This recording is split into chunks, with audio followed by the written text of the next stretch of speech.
Hello guys, welcome back to the another video of the book Introductory Macroeconomics। आज हम लोग बात करेंगे हमारी जो यूनिट कंटिन्यू थी, यूनिट जो चल रही थी हमारी, उस यूनिट के सेकेंड चैप्टर के ऊपर जो कि है हमारा शॉर्ट रन इक्विलिब्रियम आउटपुट। ये चैप्टर हमारा लास्ट चैप्टर जो हमने कंप्लीट किया है, aggregate demand, aggregate supply and related concept, उसी चैप्टर का एक्सटेंडेड वर्जन है, यानी उसी चैप्टर को यहाँ पे हमने कंटिन्यू किया हुआ है। तो ये चैप्टर आपको तभी समझ में आएगा जब आपने एडी और एएस के कॉन्सेप्ट जो है वो अच्छे से क्लियर आउट किए होंगे। अगर आपको एडी और एएस अच्छे से पता है, उसके कॉन्सेप्ट्स क्लियर हैं, उसके बारे में नॉलेज है, तो आपके लिए ये चैप्टर बहुत इजी हो जाएगा। बट अगर आपको अभी तक आपको नॉलेज नहीं है तो पहले जाके मेरी वो वीडियोस को देख लीजिए, उसके बाद आप स्टार्ट करिए हमारा आज की क्लास। आज की जो वीडियो है या आज का जो हमारा सेशन है, जो क्लास है, वो है हमारे नेक्स्ट चैप्टर के ऊपर, जो कि है मेरा शॉर्ट रन इक्विलिब्रियम आउटपुट। तो चलिए स्टार्ट करते हैं हम आज की क्लास अपने टॉपिक से। तो सबसे पहले चीज यहाँ पे क्या है, शॉर्ट रन, या ये जो चैप्टर है, ये चैप्टर मेरी तीन चीजों पे बेस्ड है। ये चैप्टर क्या है, इस चैप्टर के नाम में ही तीन चीजें हैं। क्या क्या है वो तीन चीजें? पहला शॉर्ट रन, दूसरा इक्विलिब्रियम और तीसरा आउटपुट। यहां पे मेरे पास ये तीन चीजें हैं। कौन कौन सी हैं? Short run, equilibrium and output. तो सबसे पहले हम लोग बात करते हैं कि what is short run. Short run क्या होता है? तो अब आप कहेंगे शॉर्ट रन सर जो छोटा होता है, छोटे समय के लिए होता है, वो शॉर्ट रन होता है। क्योंकि शॉर्ट मतलब छोटा, रन मतलब जो समय हमारा दौड़, तो जो छोटे समय के लिए जो भी हमारे पीरियड होते हैं वो हमारे शॉर्ट रन कहलाते हैं। नहीं, यहाँ पे इकोनॉमिक्स के टर्म पे हमारा जो ये शॉर्ट रन आउटपुट है, इसका कॉन्सेप्ट थोड़ा सा अलग है। यहाँ पे शॉर्ट रन का मतलब क्या है? It define as a period of time. ये क्या डिफाइन करता है? Period of time during which technology plays no role. यानी कि यहाँ पे क्या है, टेक्नोलॉजी किसी भी तरह का कोई रोल प्ले नहीं कर रही है। यानी कि ये मेरा वो पीरियड ऑफ टाइम है जहां पे टेक्नोलॉजी कोई रोल प्ले नहीं कर रही है in the determination of output. यानी शॉर्ट रन में हमारी जो टेक्नोलॉजी है वो किसी भी तरह का कोई रोल प्ले नहीं कर रही है, यानी वो हमारे आउटपुट पे किसी भी तरह का कोई भी इफेक्ट नहीं करती। यानी जो भी हमारे आउटपुट में चेंजेस आ रहे हैं, आउटपुट मेरा ज्यादा हो रहा है, कम हो रहा है, जो भी हो रहा है, उसमें टेक्नोलॉजी का कोई हाथ नहीं। अब आप कहेंगे सर जब मशीन ही नहीं है तो प्रोडक्शन कहाँ से हो रहा है? जब मेरे पास मशीन ही नहीं है तो मैं प्रोड्यूस कहाँ से कर रहा हूँ? तो हमारे जो प्रोडक्शन होता है, उस प्रोडक्शन के दो फैक्टर होते हैं। जैसे मैंने आपको माइक्रो में भी बताया था, माइक्रो में अगर आपने भी नहीं पढ़ा तो पहले वो भी पढ़ लीजिए।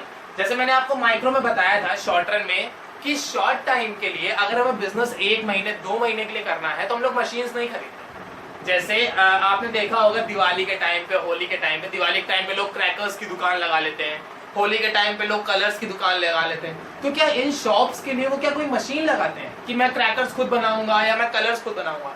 नहीं ना। वो क्या करते हैं, मार्केट से सामान लेके आते हैं, 1-2 लेबर रख लेते हैं, उनके थ्रू सामान बिकवा देते हैं। तो कोई मशीन उन्होंने लगाई? नहीं लगाई।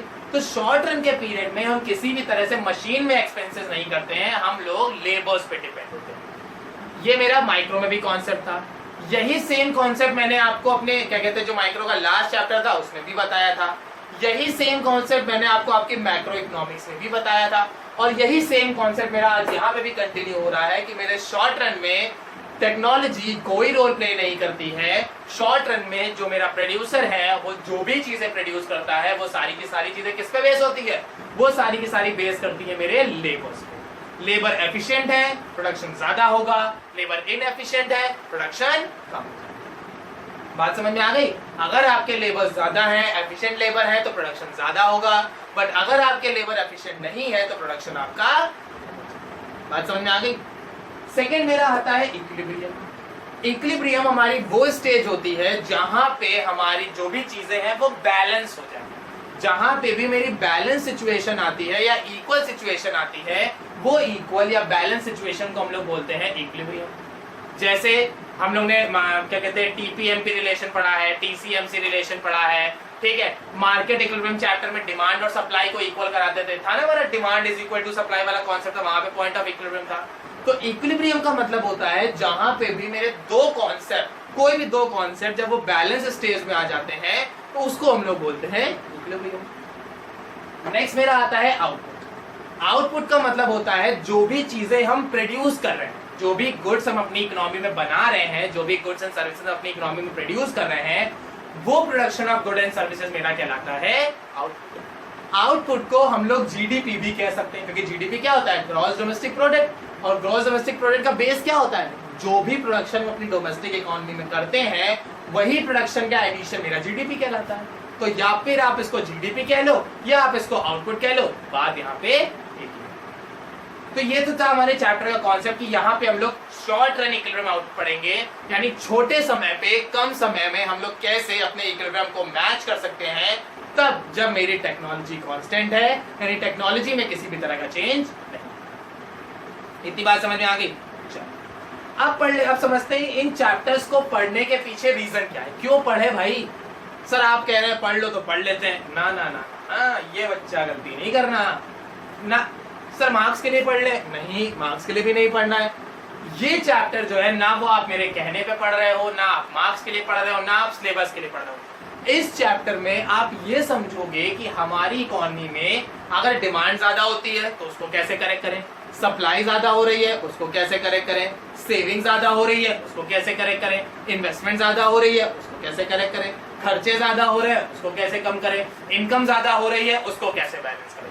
यानी इस चैप्टर में आप अपनी लाइफ को बैलेंस करने के बारे में सीखो, क्योंकि यहाँ पे लोग पूरी इकोनॉमी की बात कर रहे हैं, तो यहाँ पे आप बैलेंसिंग सीखो। तो अब आते हैं हमारे कॉन्सेप्ट ऑफ इक्विलिब्रियम कि मेरा कॉन्सेप्ट क्या है इक्विलिब्रियम का। तो मेरा जो इक्विलिब्रियम स्टेज है वो इक्विलिब्रियम स्टेज कहाँ मेट करती है? It refer to that level of output where AD is equal to as.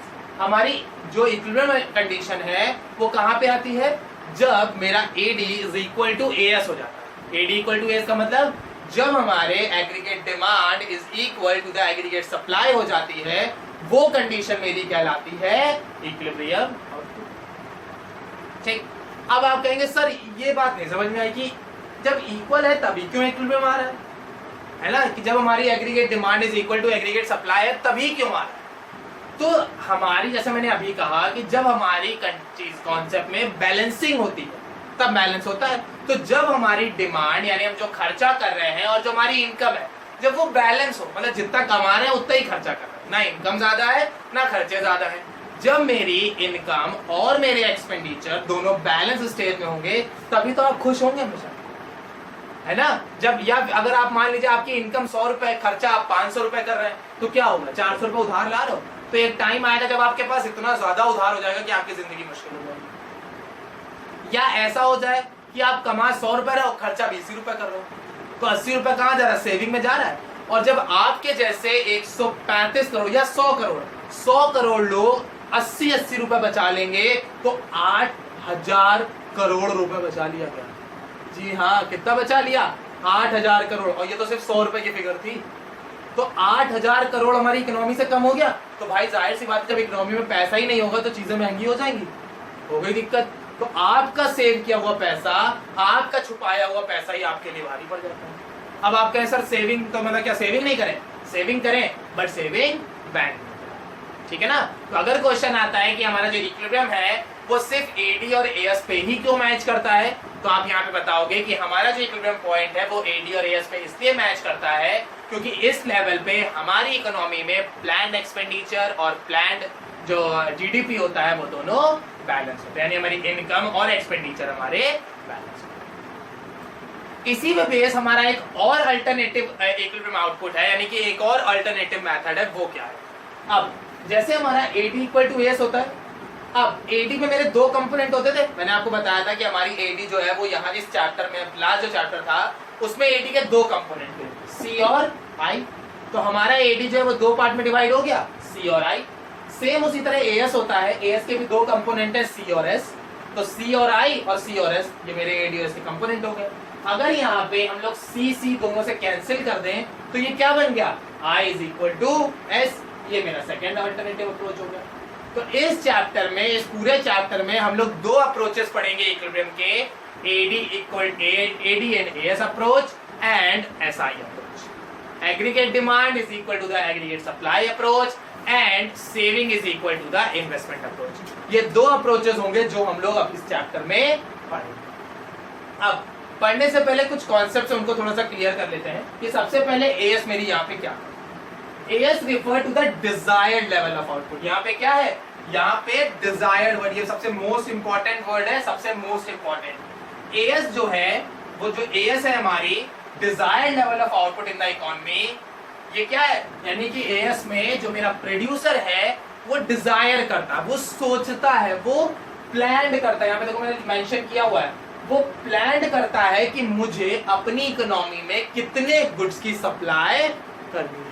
यानी एएस में मेरा जो प्रोड्यूसर है वो ये प्लान करता है कि मुझे इकोनॉमी में कितने गुड्स की सप्लाई करनी है। तो वो प्लान कर रहा है ना, डिजायर उसकी मर्जी है।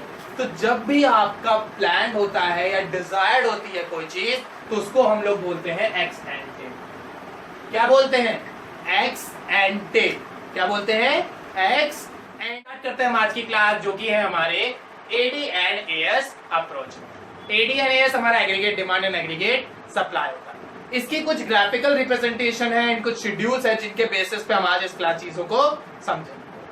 तो सबसे पहले, जैसे मैंने आपको पहले भी बताया है, कई बार बता चुका हूं कि जो मेरी एग्रीगेट डिमांड और एग्रीगेट सप्लाई होती है, ये दोनों चीजें मेरी प्लान्ड मैनर में होती है। प्लान्ड का मतलब क्या हो गया, ये मेरे एक प्लान्ड मैनर में चीजें होती हैं, यानी मेरा एक अजम्पशन होता है, इसमें कोई भी चीजें मेरे पास एक्चुअल नहीं होती हैं, इसमें सारी की सारी चीजें मेरी कैसी होती हैं, अजम्पशंस होते हैं। तो यहाँ पे मेरे पास पहले क्या, हमने इनकम लेट कर ली। इनकम मेरी 0, 20, 40, 60, 80, 100 एंड 120 एंड 140, मैंने इनकम लेट कर ली। इनकम के बाद मैंने कंजप्शन लेट किया और इन्वेस्टमेंट लेट कर ली। इन्वेस्टमेंट जैसे मैंने बताया है आपको, इन्वेस्टमेंट मेरी हर लेवल पे, यानी कि जब मेरी इनकम 0 होती है और जब मेरी इनकम सबसे हाईएस्ट पॉइंट पे होती है, दोनों ही लेवल पे मेरी जो इन्वेस्टमेंट होती है वो मेरी कांस्टेंट होती है, यानी कि इन्वेस्टमेंट जो है वो मेरी चेंज नहीं होगी। तो ये मेरी इन्वेस्टमेंट होगी। ठीक, अब जैसा कि हम लोग पढ़ रहे हैं एडी एंड एएस अप्रोच, तो उसके लिए मेरे पास एडी और एएस होना चाहिए। एडी के मेरे दो कंपोनेंट होते हैं, सी और आई। तो एडी निकालने के लिए हम लोग सिंपल क्या करेंगे, सी और आई को ऐड कर देंगे। जब हम लोग सी और आई को ऐड कर देंगे तो वो मेरा क्या बन जाएगा, एडी बन जाएगा। तो यहाँ पे 30, 20, 50, 40, 20, 60, 50, 20, 70, 60, 20, 80, 70, 20, 90, 80, 20, 100, 90, 20, 110, 120, 120। तो मैंने सिंपल सा क्या किया, यहाँ पे मैंने सी और आई को ऐड कर दिया, तो मेरा बन गया यहाँ पे एडी। बात समझ में आ गई। चलो, अब मेरा सेकेंड यहाँ पे कॉन्सेप्ट के लिए चाहिए मुझे एएस। एएस के दो कंपोनेंट होते हैं, सी और एस। सी तो मेरे पास गिवन है बट एस नहीं है मेरे पास। एस कैसे निकालेंगे, तो एस निकालने के लिए मेरा फॉर्मूला क्या यूज करेंगे, y माइनस सी। तो जब लोग y में से c को माइनस कर देंगे, यानी इनकम में से कंजप्शन को माइनस कर देंगे, तो वो मेरी आ जाएगी सेविंग। क्योंकि कोई भी जो पर्सन होता है वो अपनी इनकम से दो ही चीजें करता है, या तो कंजप्शन या तो सेविंग। तो कंजप्शन मेरे पास है, इनकम मेरे पास है, इनकम में से कंजप्शन को माइनस कर देंगे, मेरी निकल आएगी सेविंग। तो यहाँ पे 0 minus 30 minus 30, 20 minus 40 minus 20, 40 minus 50 minus 10, 60 minus 60 0, 80 minus 70 10, 100 minus 80 20, 120 minus 110, 120 minus 20 30, 100 minus 20 40। तो मैंने क्या किया, मैंने इनकम में से कंजप्शन को माइनस कर दिया, तो यहाँ पे मेरा आ गया सेविंग। अब एएस के कंपोनेंट क्या होते हैं, सी और एस। तो यहाँ पे हम लोग क्या करेंगे, सी और एस को जब हम लोग ऐड कर देंगे, यानी कि सी और एस को ऐड कर देंगे, तो वो मेरा क्या बन जाएगा, एएस बन जाएगा। तो सी और एस को जब ऐड कर देंगे तो वो बन जाएगा मेरा एएस। तो एएस के लिए क्या करेंगे, 30 माइनस 30 0, 40 प्लस 20 20 क्योंकि माइनस का है, 50 माइनस 10 40, 60 प्लस 0 60, 70 10 80, 80 20 100, 90 30 120, 140 140। यहाँ पे एक चीज देखिएगा, मेरी इनकम और एएस इक्वल है। अब इनकम और एएस इक्वल क्यों होती है, बताओ भाई, लास्ट चैप्टर में था ये कॉन्सेप्ट। इनकम और एएस मेरी इक्वल इस वजह से होती है क्योंकि मेरी एग्रीगेट जो सप्लाई होती है वो मेरी इनकम ही होती है। जितने गुड्स मैं अपनी इकोनॉमी में सप्लाई करूंगा उतना ही पैसा तो मुझे मिलेगा, तो जितनी सप्लाई उतना पैसा। तो एएस जो मेरी एग्रीगेट सप्लाई है उसको हम लोग इनकम भी, बात समझ आ गई। अब ग्राफ बना लेते हैं। सबसे पहले यहाँ पे इन्वेस्टमेंट मेरी 20 है हर लेवल पे, तो इन्वेस्टमेंट हम लोग यहाँ पे लेट कर लेते हैं। जब मेरी 20 है हर जगह पे, ये मैंने लेट कर ली यहाँ पे इन्वेस्टमेंट, ये हो गई इन्वेस्टमेंट। कंजप्शन मेरा 30 से स्टार्ट है, तो थोड़ा सा ऊपर से यहाँ से हम लोग इसको कंजप्शन ड्रॉ कर देते हैं, ठीक। एडी जो है वो कंजप्शन और इन्वेस्टमेंट का एडिशन है, यानी 30 20 50 से स्टार्ट होना चाहिए। तो हम लोग इन्वेस्टमेंट और कंजप्शन के पार्ट को ऐड करके यहां से ड्रॉ कर देते हैं सेविंग। ये हो गया सी प्लस आई, या फिर इसको हम लोग कह सकते हैं एडी। बात समझ में आ गई ना? मेरा एडी जो होता है वो सी और आई का एडिशन होता है। आई मेरी कांस्टेंट थी, सी मेरी अपर स्लोपिंग थी, इन दोनों को ऐड करके मैंने एडी बना दी। बात समझ में आ गई? अब एएस और सेविंग मेरी हर लेवल पे इक्वल होती है, एएस और सेविंग हर लेवल पे इक्वल होती है। तो चाहे हम लोग इनकम का ग्राफ बना दें, चाहे हम लोग एएस का ग्राफ बना दें, वो मेरी चीजें सेम है, ठीक। यहाँ पे देखिएगा कि मेरी यहाँ पे जो मेरा एएस है वो तीनों को कट करेगा। जो मेरा एएस है क्योंकि वो 0 से स्टार्ट होगा, तो एएस जो है वो इन्वेस्टमेंट को भी कट करेगा, से कंजप्शन को भी कट करेगा और एडी को भी कट करेगा। देख लेते हैं कहां कहां करेगा। एएस जो है वो पहले इन्वेस्टमेंट के साथ 20 पे मैच करेगा, ठीक। कंजप्शन के साथ 60 पे मैच करेगा और इनकम के साथ 100 पे मैच करेगा। जो एएस है वो मेरा इन्वेस्टमेंट के साथ 20 पे मैच किया, कंजप्शन के साथ 60 पे मैच किया और एडी के इनकम के साथ 100 पे मैच किया। तो जो एएस का ग्राफ होगा वो 0 से स्टार्ट होगा, पहले लेवल पे जाके वो यहाँ पे भिड़ा इन्वेस्टमेंट पे जो इसने इक्वल कर दी, फिर एक पॉइंट छोड़ के दूसरे पॉइंट पे ये भिड़ेगा जाके कंजप्शन के साथ, तो एक पॉइंट छोड़ के दूसरे यहाँ पे मैंने इस पे मीट करा दिया, फिर एक पॉइंट छोड़ के ये मेरा इस पे मीट करा दिया और ये फिर मेरा निकल गया एएस, ठीक। तो यहाँ पे क्या हुआ, मेरा एएस जो था वो 0 से स्टार्ट हुआ, पहले उसने इन्वेस्टमेंट को कट किया, फिर कंजप्शन को कट किया, फिर एडी को कट किया, ठीक। और ये मेरा पूरा शेड्यूल बन गया एडी और एएस। बट ये मैंने आपको समझाने के लिए बनाया था कि मेरे सी और आई का जो कंपोनेंट होता है, सी और आई जो है वो एडी के कंपोनेंट है, तो एडी हम लोग सी और आई से भी फाइंड आउट कर सकते हैं। यहाँ पे हमें क्या चाहिए, एडी और एएस, तो यहाँ पे हम लोग सिर्फ और सिर्फ एडी और एएस ही कंसीडर करेंगे। तो एडीएस कैसे कंसीडर होगा,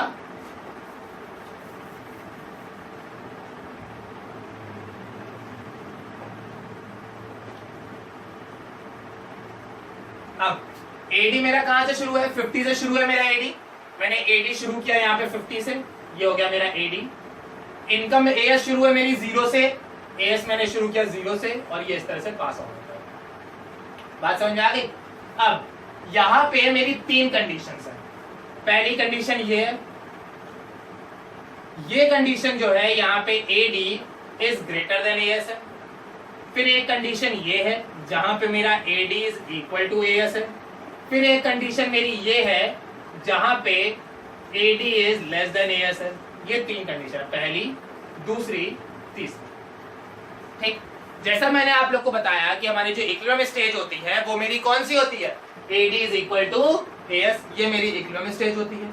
तो जब एडी इज इक्वल टू मेरी इक्विलिब्रियम स्टेज होती है, तो यानी कि मेरी एडी इक्वल टू एएस तो हम लोग ने पढ़ लिया, बट यहाँ पे हमें और भी चीजें पढ़नी पड़ी, क्योंकि हम लोग इकोनॉमिक्स में सिर्फ इक्विलिब्रियम नहीं पढ़ते हैं, इकोनॉमिक्स में हम लोग डिसइक्विलिब्रियम पॉइंट भी पढ़ते हैं कि अगर मान लेते हैं ये सिचुएशन नहीं है, कि इक्वल की सिचुएशन नहीं है, तो कैसे लाएंगे, समस्या होगी।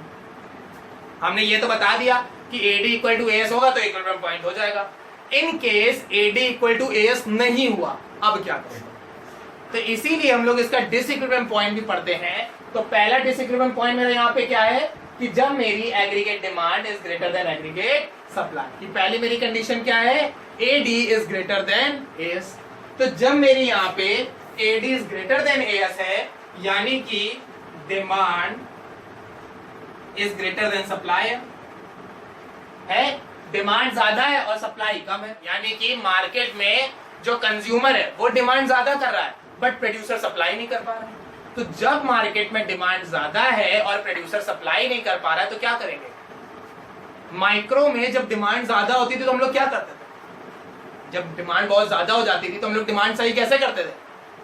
बिल्कुल सही, प्राइसेस बढ़ा देते थे कि अगर हमें अपनी डिमांड को सही करना है तो प्राइस बढ़ा दो, वो आदमी नहीं ले पाएगा, बात खत्म हो गई। बट यहाँ पे क्या, यहाँ पूरी इकोनॉमी है, यहाँ हम लोग पूरी इकोनॉमी की बात कर रहे हैं, तो पूरी इकोनॉमी में तो भाई प्राइस नहीं चल सकते। जरूरी नहीं कि जो चीज मेरे लिए महंगी हो वो आपके लिए भी महंगी हो सकता है वो चीज आपके लिए सस्ती हो, है ना बात। तो यहाँ पे तो प्राइस मैटर करते ही नहीं है। तो यहाँ पे हम लोग क्या करेंगे कि जब मेरी demand is greater than supply है, डिमांड ज्यादा है और सप्लाई कम है, उस सिचुएशन में क्या होगा, अनफुलफिलमेंट ऑफ डिमांड। प्रोड्यूसर क्या होगा, प्रोड्यूसर जो है वो डिमांड फुलफिल नहीं कर पाएगा। क्यों नहीं कर पाएगा, क्योंकि डिमांड बहुत ज्यादा है और उतने प्रोडक्शन हो ही नहीं पा रहा है। और जब क्यों नहीं हो पा रहा है, क्योंकि टेक्नोलॉजी कांस्टेंट है, टेक्नोलॉजी तो मेरे पास है नहीं, मशीनरी तो मेरे पास है नहीं, क्योंकि हम लगा नहीं रहे। तो जब मशीनरी नहीं है तो प्रोडक्शन तो उतना ही है ना, तो क्या होगा, उसी प्रोडक्शन में डिमांड को मैच करना मुश्किल हो जाएगा। तो प्रोड्यूसर क्या सफर करेगा, अनफुलफिलमेंट ऑफ डिमांड। जो प्रोड्यूसर है वो डिमांड फुलफिल नहीं कर पाएगा। जब वो डिमांड फुलफिल नहीं कर पाएगा तो उससे उसको क्या होगा, लॉस हो जाएगा, होगा। क्योंकि भाई मांग में 10 प्रोडक्ट रहा हूं, तुम सप्लाई 2 कर रहे हो, तो 8 का नुकसान हुआ। जब 8 का नुकसान हुआ तो प्रोड्यूसर क्या करेगा, इंक्रीज द प्रोडक्शन।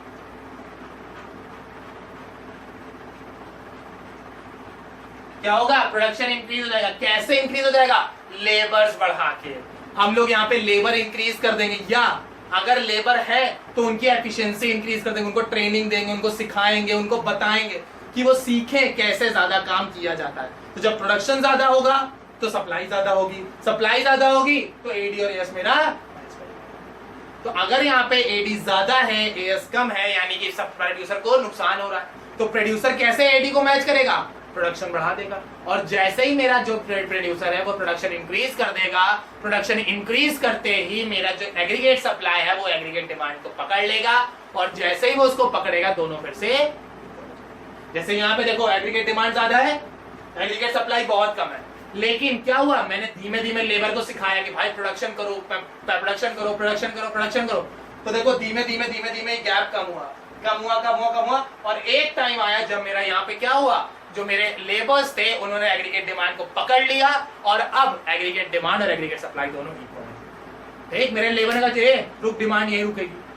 अब क्या होगा, लेबर ने क्या किया, डिमांड यही रुकेगी, मैं मैच करूंगा डिमांड को। मेरे लेबर ने जी तोड़ मेहनत करी और प्रोडक्शन इंक्रीज किया, और उससे क्या हुआ, एग्रीगेट डिमांड और एग्रीगेट सप्लाई दोनों इक्वल। बात समझ आ गई। अब मेरा जो लेबर है वो क्या हो गया, भैया अरे मैं तो सब कर सकता हूँ, मैंने डिमांड मैच करा दी, यूं डिमांड मैच हो गई। तो इससे क्या हुआ, ओवर कॉन्फिडेंस आया। जब ओवर कॉन्फिडेंस आया तो वो सप्लाई को ऊपर ले चला गया, यानी कि वो प्रोडक्शन ही करा चला जा रहा है। अब डिमांड हो रही सिर्फ 10 प्रोडक्ट की, वो बना 20 रहा है। मैं मांग रहा हूं मुझे 10 दो, वो कह रहा नहीं 20 ले जाओ। तो मैं क्यों ले जाऊं, जब मुझे 10 की जरूरत है मैं 10 ही लूंगा ना। तो उससे क्या होगा, 10 गुड्स बेकार पड़े रहे।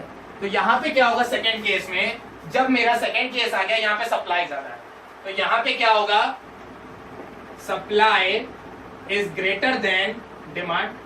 यहाँ सप्लाई ज्यादा है, तो जब मेरी सप्लाई ज्यादा है तो सप्लाई ज्यादा होने में क्या होगा, अनसोल्ड स्टॉक हो जाएगा।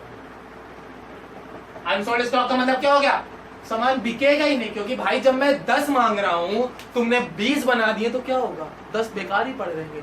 अब जैसे आप क्या खाना बनता है, मम्मी पूछे बेटा कितनी रोटी खाओगे, मम्मी 5, खाई कितनी, एक्चुअली में कितनी खाई, 3, तो वो 2 रोटी कहाँ गई, बेकारी तो पड़ी रह गई, अनसोल्ड ही तो रह गई। तो जब वो 2 अनसोल्ड रह गई तो अगली बार से मम्मी क्या कहेंगी, बेटा देखो ऐसा है, तुम कहते तो हो कि 5 खाओगे, खाते 3 ही हो, तो अब से हम 3 ही बनाएंगे। तो जब यहाँ पे अनसोल्ड स्टॉक बचेगा तो जो मेरा प्रोड्यूसर है वो क्या करेगा, प्रोडक्शन कम कर दे, क्योंकि बिक नहीं रहा है। तो यहाँ पे क्या होगा, decrease in production.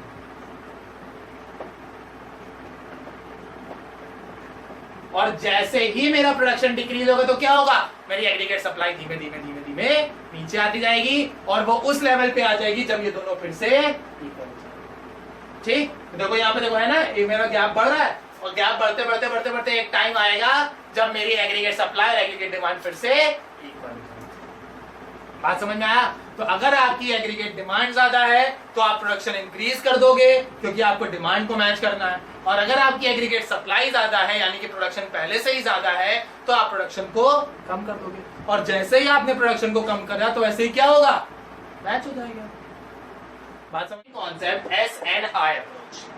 SNI approach का मतलब यहाँ पे क्या हो गया, S refers to the saving and I refers to the investment। यानी आज का जो कॉन्सेप्ट है हमारा, वो कॉन्सेप्ट हमारा बेस करता है सेविंग एंड इन्वेस्टमेंट के ऊपर। ये सेविंग एंड इन्वेस्टमेंट अप्रोच मेरा एक ऑल्टरनेटिव अप्रोच है हमारे इक्विलिब्रियम आउटपुट को मेंटेन करने का। मतलब एक हमारा अप्रोच कौन सा है, AD equal to AS approach, और दूसरा मेरा अप्रोच है उसका ऑल्टरनेटिव अप्रोच है जो कि है मेरा SNI अप्रोच।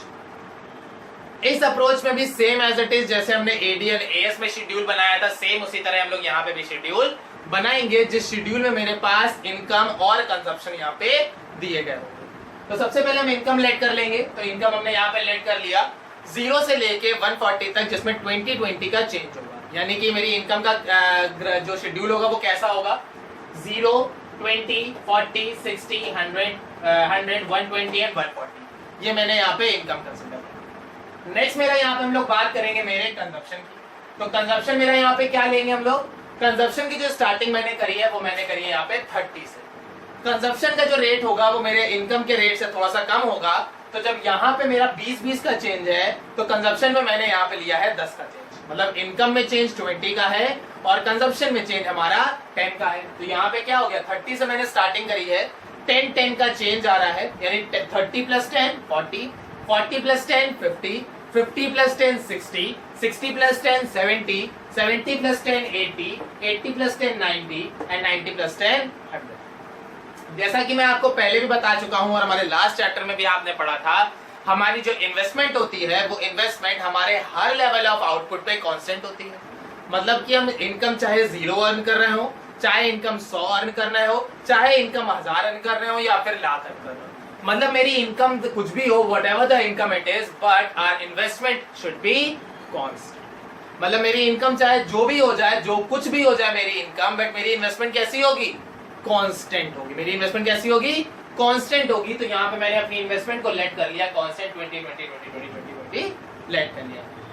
अब मेरे पास इनकम गिवन है, कंजप्शन गिवन है एंड इन्वेस्टमेंट गिवन है। सेविंग निकालने का मेरा सिंपल सा वही यहाँ पे फॉर्मूला हम लोग वही वाला यूज करेंगे, saving is equal to income minus consumption. ये फॉर्मूला यूज करेंगे हम लोग सेविंग कैलकुलेट करने के लिए। तो यहाँ पे हम सेविंग निकालने के लिए y माइनस सी, 0 minus 30 minus 30, 20 minus 40 minus 20, 40 minus 50 minus 10, 60 minus 60 0, 80 minus 70 10, 100 minus 80 20, 120 minus 90 30 और 140 माइनस 100 40। ठीक, जैसे कि यहाँ पे हम लोग पढ़ रहे हैं SNI अप्रोच, तो यहाँ पे हम लोग क्या चेक करेंगे कि मेरी सेविंग एंड इन्वेस्टमेंट ये किस पॉइंट पे इक्वल है।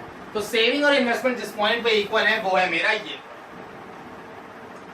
इस पॉइंट पे मेरी saving is equal to the investment.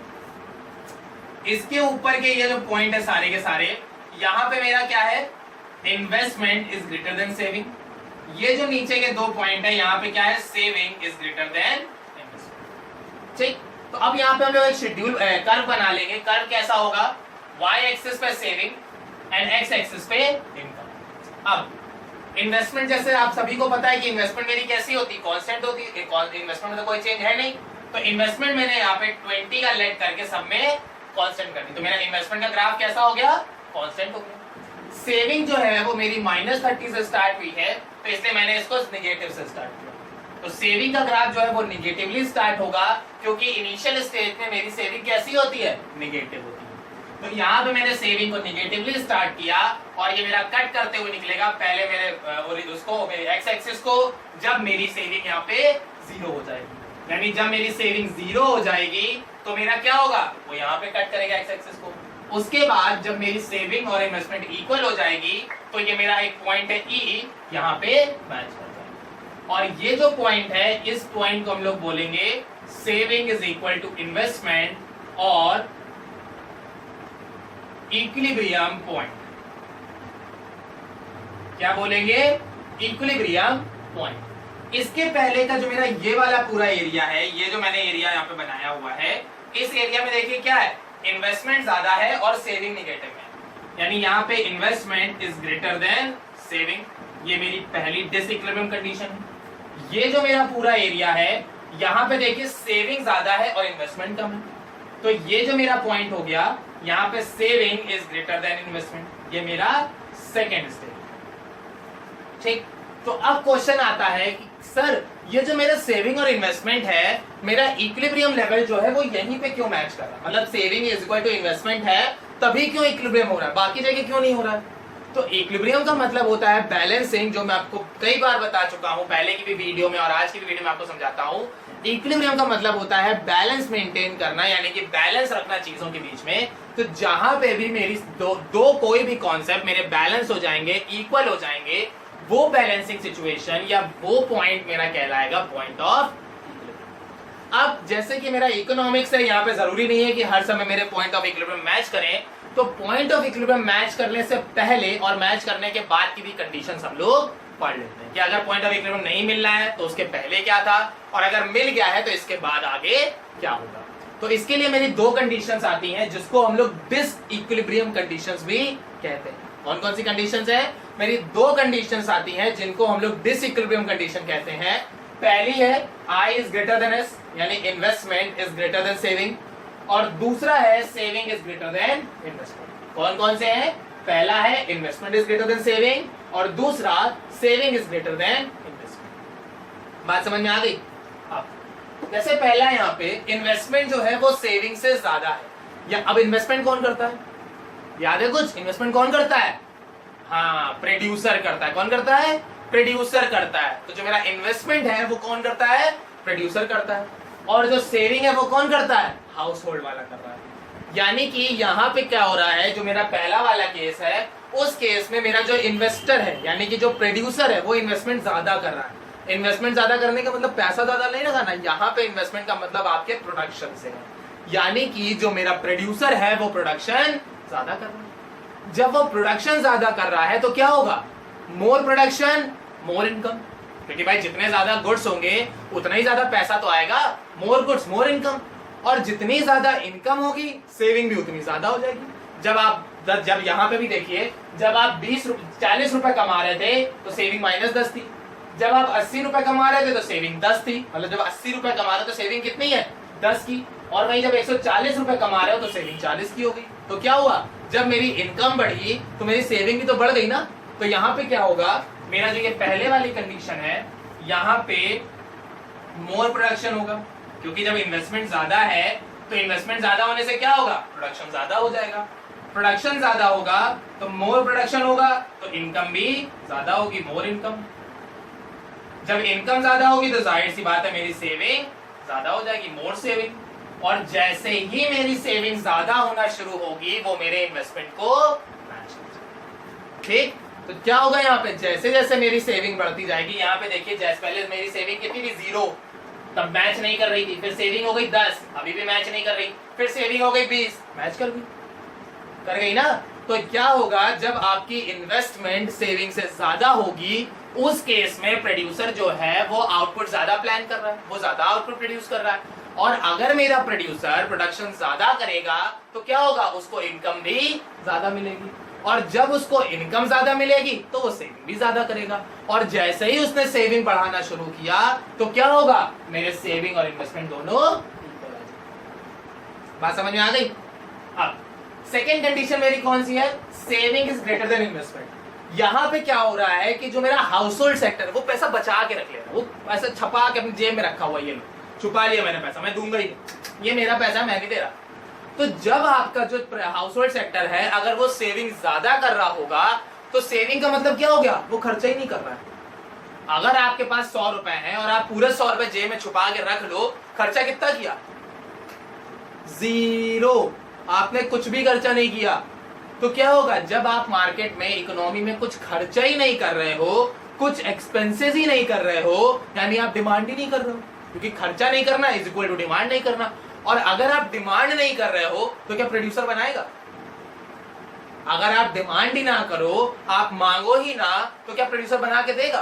बिल्कुल नहीं देगा। तो प्रोड्यूसर क्या करेगा? आउटपुट कम कर देगा।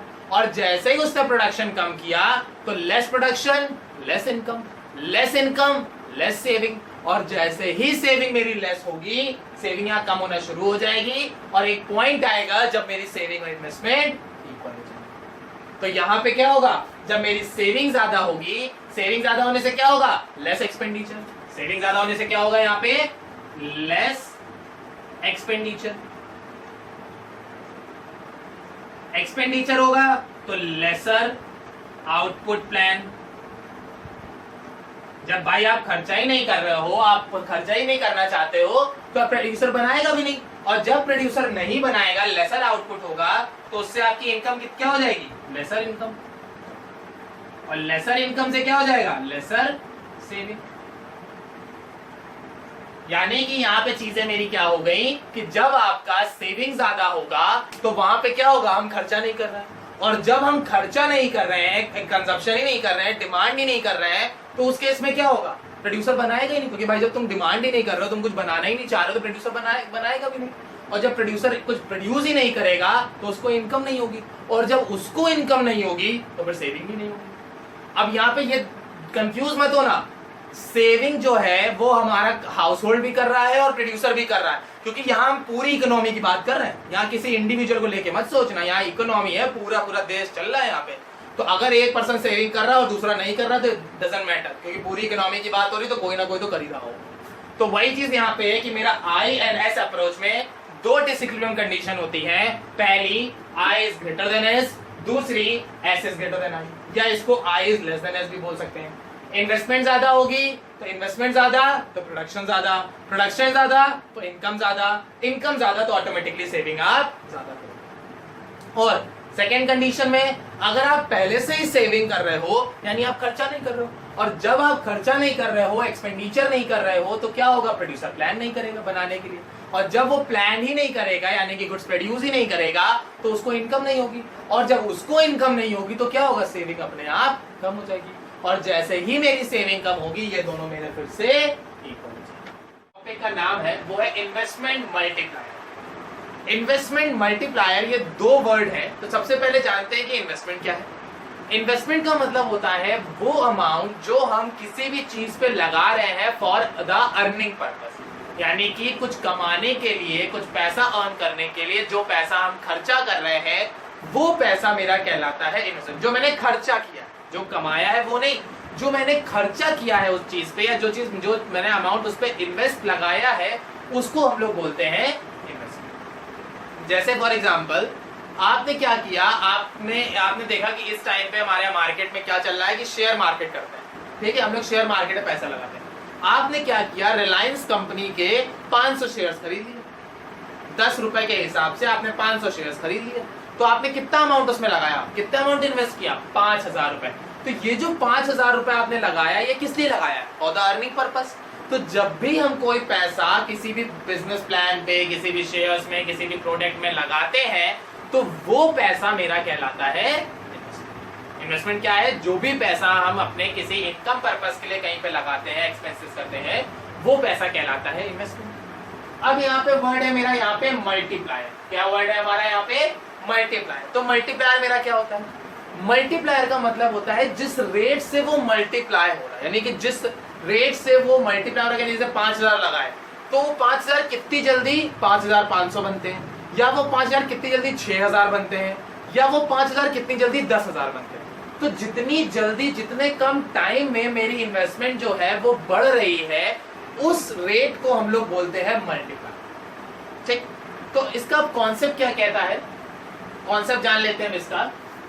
It refer to the number of times. क्या चीज है यहाँ पे? It refer to the number of times, most important चीज, by which the increase in output. Increase in output को हम लोग यहाँ पे इंक्रीज इन इनकम भी कह सकते हैं। Increase in income exceed the increase in investment. मतलब जितने टाइम हमारा, जितने नंबर ऑफ टाइम्स का मतलब यहाँ पे मैं क्या कह रहा हूँ, एक ही इन्वेस्टमेंट, आप इन्वेस्टमेंट एक ही बार करोगे, बट वो मल्टीप्लाई कई टाइम्स होगी, मतलब वो कई बार मल्टीप्लाई हो जाएगी। जैसे फॉर एग्जांपल, एक छोटा सा एग्जांपल हम लोग यहाँ पे लेते हैं। कैसे होगा ये? आपने किसी फर्म में 100 रुपए इन्वेस्ट किया, जैसे आप मेरे पास आए, आपने कहा सर पैसा इन्वेस्ट करना है, तो बढ़िया स्कीम बताइए जिसमें बस पैसा लगा और बस मजा आ जाए। तो मैंने कहा ठीक है, काम करो, छोटा शुरुआत करते हैं, तुम मुझे 100 रुपए दो, मैं तुम्हें रोज का 1% दूंगा। क्या मैंने कहा? तुम मुझे 100 रुपए दो, मैं तुम्हें रोज का 1% दूंगा। ठीक, तुमने कहा ठीक है सर जी, ये पकड़िए 100 रुपए, मैंने तो आपने मुझे 100 रुपए दे दिए।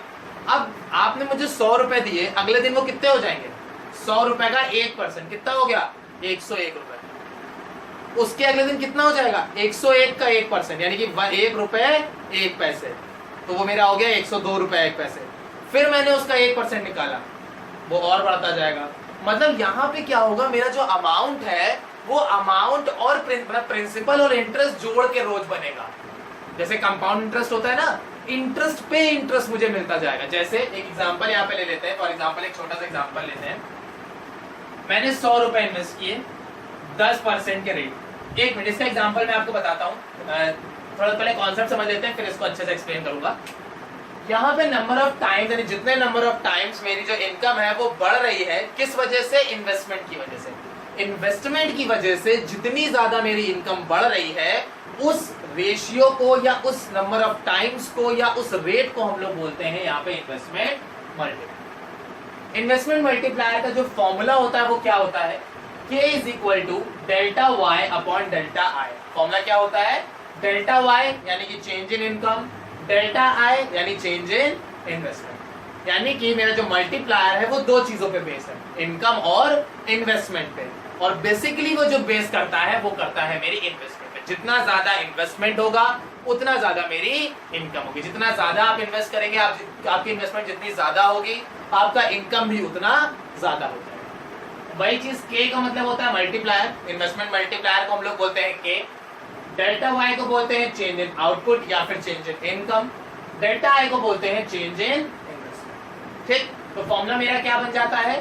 K is equal to delta Y upon delta. अब समझते हैं मेरा जो इन्वेस्टमेंट मल्टीप्लायर का वो कॉन्सेप्ट काम कैसे करता है। सबसे पहले मैंने क्या किया, मैं किसी फर्म में गया, पहले दिन मैंने 100 रुपए इन्वेस्ट किए, वहां पे मुझे रेट मिल रहा था 10% का, तो मेरा जो अमाउंट हो जाएगा वो कितना हो जाएगा? 100 रुपए का 10%, कितना हो गया? 10 रुपए। ये एक मिनट, यहाँ ले लेते हैं इंटरेस्ट और ये ले लेते हैं अमाउंट। 100 का 10% 10 रुपए, अमाउंट बन गया 110 रुपए। सेकेंड डे ये हो जाएगा 110 रुपए। अब इसका 10% यानी कि 11 रुपए, ये हो गया 121 रुपए। तीसरे दिन 121 का 10% ये हो जाएगा 12 रुपए 10 पैसे, तो ये हो गया 133 रुपए 10 पैसे। चौथे दिन आए 133 रुपए 10 पैसे का 10% जब हमने निकाला तो ये बन गया 13 रुपए 31 पैसे। तो ये मेरा अमाउंट हो जाएगा यहाँ पे अब 147 रुपए 46 पैसे।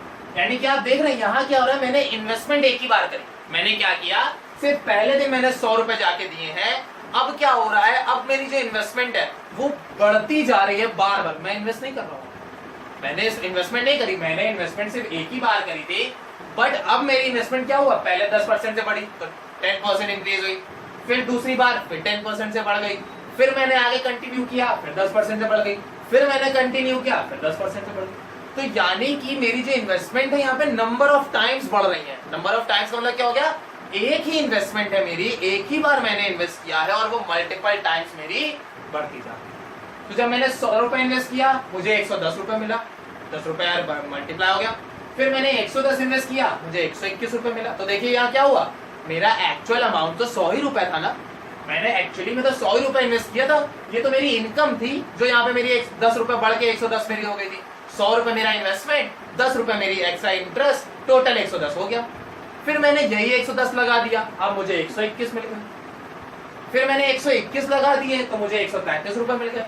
फिर मैंने 133 रुपए लगा दिए तो मुझे 147 रुपए मिल गए। तो यहाँ पे क्या हो रहा है, मैं इन्वेस्टमेंट तो 100 ही रुपए की थी ना, एक्चुअल इन्वेस्टमेंट तो मेरी 100 ही रुपए की थी, बट बार बार उस अमाउंट को इन्वेस्ट करने से मेरी जो इनकम है वो बढ़ती जा रही है। या एक छोटा सा और एग्जांपल ले लेते हैं। यहाँ पे आपका एक छोटा सा बिजनेस है, आप क्या कर रहे हैं, नॉर्मल सी जनरल स्टोर की शॉप चला रहे हो, नॉर्मल बिजनेस आपका चल रहा है, बढ़िया चल रहा है, कोई दिक्कत। सडन आपके पास कहीं से 2-3 लाख रुपए आए, आपने वो 2-3 लाख रुपए अपने बिजनेस में लगा दिया। तो क्या हुआ, आपने अपने बिजनेस में पैसा इन्वेस्ट किया। जब आपने अपने बिजनेस में पैसा इन्वेस्ट किया तो क्या होगा, वो आपको अर्निंग भी तो ज्यादा देगा, क्योंकि 2-3 लाख रुपए का जब आप उसमें सामान लगा दोगे तो वो सामान भी तो बिकेगा ही, और जब वो बिकेगा तो आपको पैसा मिलेगा। तो सिंपल सा कॉन्सेप्ट यहाँ पे ये कहता है कि जितनी ज्यादा आप इन्वेस्टमेंट करोगे उतनी ज्यादा आपको income. More investment more income, less investment less income. Businessman क्यों ग्रो करते हैं, क्योंकि बिजनेसमैन अपने बिजनेस में पैसा इन्वेस्ट करते जाते हैं तो अपने बिजनेस को बड़ा बनाते जाते हैं। जैसे कि अगर आपने इधर रिसेंट न्यूज देखी होगी, अगर आप न्यूज वगैरह देख रहे होंगे, तो पिछले 1 महीने के अंदर अंदर हमारी जो जियो इंडस्ट्री है, जियो के अंदर 1,03,000 करोड़ रुपए की इन्वेस्टमेंट हुई, मतलब 1 महीने के अंदर। तब जब पूरा देश बंद चल रहा है, सब कुछ लॉकडाउन चल रहा है, सारी इंडस्ट्रीज बंद है, फर्म बंद है, बहुत सारी इंडस्ट्रीज बंद होने की कगार पे आ गई, तब जियो जो है उसमें बाहर की कंपनीज 1,03,000 करोड़ रुपए का इन्वेस्टमेंट कर रही है। तो ये क्यों हो रहा है? क्योंकि जियो जानता है जितना ज्यादा इन्वेस्टमेंट होगा उतनी ज्यादा हमें इनकम मिलेगी, तो लोगों से इन्वेस्टमेंट लो। अब 1 लाख करोड़ मेरे पास आ गया, उसको मैं किसी अच्छे बिजनेस प्लान पे लगाऊंगा, मेरे पास पैसा आ जाएगा, होगा ना। तो वही चीज यहाँ पे है कि आप जितना ज्यादा इन्वेस्टमेंट करते हो, जितना ज्यादा आप पैसा लगाते हो, आपकी जो इनकम है वो उतनी ही ज्यादा आपको मिलेगी। तो हमारे इनकम और इन्वेस्टमेंट के बीच में कैसा रिलेशन है? डायरेक्ट रिलेशन है। तो अगर कभी क्वेश्चन आ जाता है, वैसे बहुत रेयर ही होता है ये पूछा जाए, बट फिर भी कॉन्सेप्चुअल बेसिस पे अगर पूछा जाता है कि आपकी इनकम और इन्वेस्टमेंट के बीच में रिलेशन कैसा है, तो आप सिंपल सा एक आंसर दोगे, डायरेक्ट रिलेशन। हमारी इनकम और इन्वेस्टमेंट के बीच में डायरेक्ट रिलेशन है। जितनी ज्यादा इनकम होगी उतना ज्यादा, सॉरी, जितनी ज्यादा इन्वेस्टमेंट होगी इनकम उतनी ज्यादा। आप जितना ज्यादा इन्वेस्ट करोगे पैसा उतना ज्यादा कमाओगे। जैसे यहाँ पे जब मैं 100 रुपए इन्वेस्ट कर रहा था तो 110 कमा रहा था, सिर्फ 10 ही रुपए का प्रॉफिट हुआ। जब मैं 110 इन्वेस्ट कर रहा था तो 121 रुपए कमा लिया, 11 रुपए का प्रॉफिट हुआ। जब मैं 121 रुपए लगा रहा था तो 12 रुपए 10 पैसे एक्स्ट्रा मिल रहे थे। तो मैं जितनी ज्यादा इन्वेस्टमेंट कर रहा हूं मुझे रिटर्न भी तो उतने ज्यादा ही मिल रहा है। तो more investment more income, less investment less. बात समझ में आ गई? अब हमारी इन्वेस्टमेंट क्या है, जो मल्टीप्लायर है उसका एक और फॉर्मूला होता है, जो कि होता है K इज इक्वल टू, मतलब जो हमारा इन्वेस्टमेंट मल्टीप्लायर है उसका फॉर्मूला होता है यहाँ पे K is equal to 1/1 minus MPC। ठीक है ना? क्या होता है? K is equal to 1/1 minus MPC। ठीक है ना? यहाँ पे MPC हमारा वही मार्जिनल प्रोपेंसिटी टू कंज्यूम, क्योंकि हमारी जो इन्वेस्टमेंट है AD के 2 कंपोनेंट थे, C और I, 2 ही कंपोनेंट थे, C और I। तो यहाँ पे भी मल्टीप्लायर का मेरा सिंपल सा कॉन्सेप्ट रहेगा 1 यानी मेरी total income, 1 minus MPC, income में से कंजप्शन माइनस कर दो तो क्या निकल आएगा? इन्वेस्टमेंट। क्योंकि AD इज इक्वल टू या AD is equal to C plus I होता है, और अगर आप AD में से यानी टोटल एक्सपेंडिचर में से कंजप्शन माइनस कर दोगे तो क्या निकल के आएगा? इन्वेस्टमेंट। देखो कॉन्सेप्ट क्या कहता है मेरा, सिंपल सा कॉन्सेप्ट है, AD is equal to C plus I। ठीक, AD को हम लोग यहाँ पे 1 मान लें, 1 प्लस CI। अगर यहीं पे आपको C दिया गया है और I निकालना है तो क्या करोगे?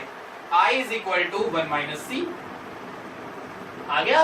तो मेरे इन्वेस्टमेंट मल्टीप्लायर का एक और फॉर्मूला है जिसको हम लोग बोलते हैं 1/1 माइनस। ठीक, अब मल्टीप्लायर और MPC के बीच में कैसा रिलेशन होता है? क्योंकि MPC जो है वो भी तो मेरा एक कंपोनेंट ही है। तो मेरे इन्वेस्टमेंट, मेरे कंजप्शन यानी जो मार्जिनल प्रोपेंसिटी टू कंज्यूम है, तो मेरे कंजप्शन और मेरे इन्वेस्टमेंट पे क्या रिलेशन होता है? तो इनकम में, तो कंजप्शन और इनकम के बीच में, कंजप्शन और इनकम के बीच में भी मेरा रिलेशन जो होता है वो पॉजिटिव होता है। क्या होता है? मेरी इनकम और मेरे कंजप्शन के बीच में जो रिलेशन आएगा वो पॉजिटिव आएगा। क्यों पॉजिटिव आएगा? क्योंकि जो मेरा कंजप्शन है वो भी तो एक तरह का एक्सपेंडिचर है। हम लोग क्या बोलते हैं? कंजप्शन एक्सपेंडिचर, यही बोलते हैं। तो जब कंजप्शन हम कर रहे हैं तो यानी कि हम खर्चा कर रहे हैं, और हम खर्चा कर रहे हैं तो आपकी इनकम हो रही है कि नहीं हो रही है? जैसे फॉर एग्जाम्पल आप स्कूल में पढ़ने जा रहे हो, तो आप स्कूल में पढ़ने जाने के लिए पैसा देते हो, आपने कंजप्शन किया, उसके लिए आपने पैसा दिया, तो स्कूल वालों की इनकम हो गई। स्कूल वाले आपको पढ़ाने के लिए टीचर अपॉइंट करते हैं, वो उन टीचर को सैलरी देते हैं, उनकी इनकम हो गई। टीचर्स आपको पढ़ाने के लिए अपना खुद पढ़ते हैं, कुछ टीचिंग मटेरियल इस्तेमाल करते हैं, जैसे बोर्ड हो गया, मार्कर हो गया, या आपकी ऑनलाइन क्लासेस हो गई, तो इस टाइप के लिए वो चीजें सीखते हैं, वो वहां पे पैसा खर्चा करते हैं, तो उस डिजिटल मार्केटिंग की इनकम हो गई। तो यानी इन शॉर्ट जब आप कुछ कंज्यूम करते हैं तो आप सामने वाले के लिए इनकम क्रिएट कर देते हैं, करते हैं ना?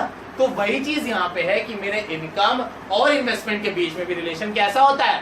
पॉजिटिव होता है। तो अगर क्वेश्चन आता है कि what is the relationship between the MPC and income, तो यहाँ पे भी आप बताओगे देयर इज अ पॉजिटिव या direct relationship between the marginal propensity to consume and income. जितना ज्यादा कंजप्शन एक्सपेंडिचर होगा, इनकम उतनी ज्यादा।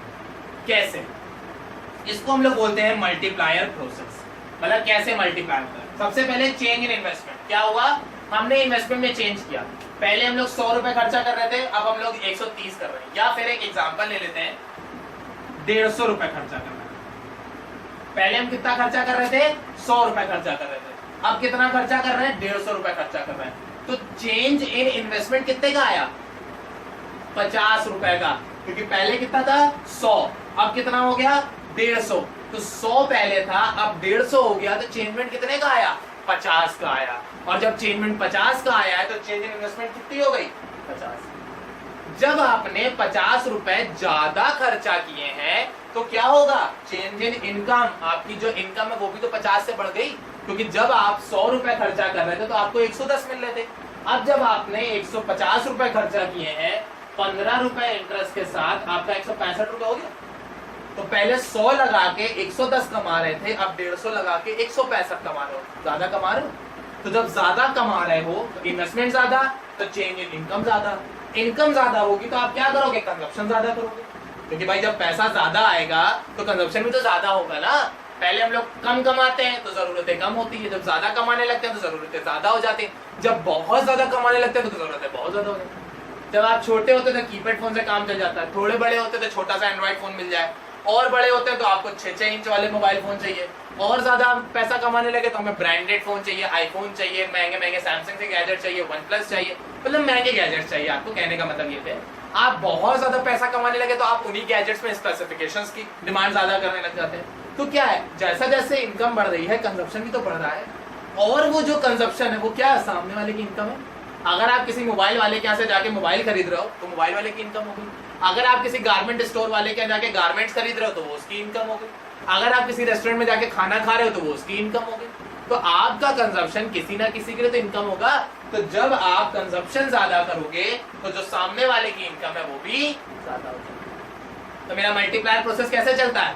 हम इन्वेस्टमेंट ज्यादा करते हैं, इन्वेस्टमेंट ज्यादा होगी तो मेरी इनकम ज्यादा होगी, मेरी इनकम ज्यादा होगी तो मेरा कंजप्शन ज्यादा होगा, और जब मेरा कंजप्शन ज्यादा होगा तो सामने वाले की इनकम जो है वो, और जैसे ही सामने वाले की इनकम बढ़ेगी फिर से वही प्रोसेस चलेगा। उसकी इनकम बढ़ी तो वो भी कंजप्शन ज्यादा करेगा, और जब वो कंजप्शन ज्यादा करेगा तो किसी अदर की इनकम बढ़ जाएगी। ठीक, तो जो मेरा मल्टीप्लायर प्रोसेस है वो मेरा शुरुआत जो होती है वो इन्वेस्टमेंट से होती है, कि कोई एक पर्सन इन्वेस्टमेंट करेगा, उससे इनकम होगी, वो इनकम कंजप्शन करेगी, वो कंजप्शन किसी अदर के लिए इनकम बनेगी, फिर वो अदर पर्सन किसी अदर पर्सन के लिए कंज्यूम करेगा, जो वहां उसकी इनकम बन जाएगी।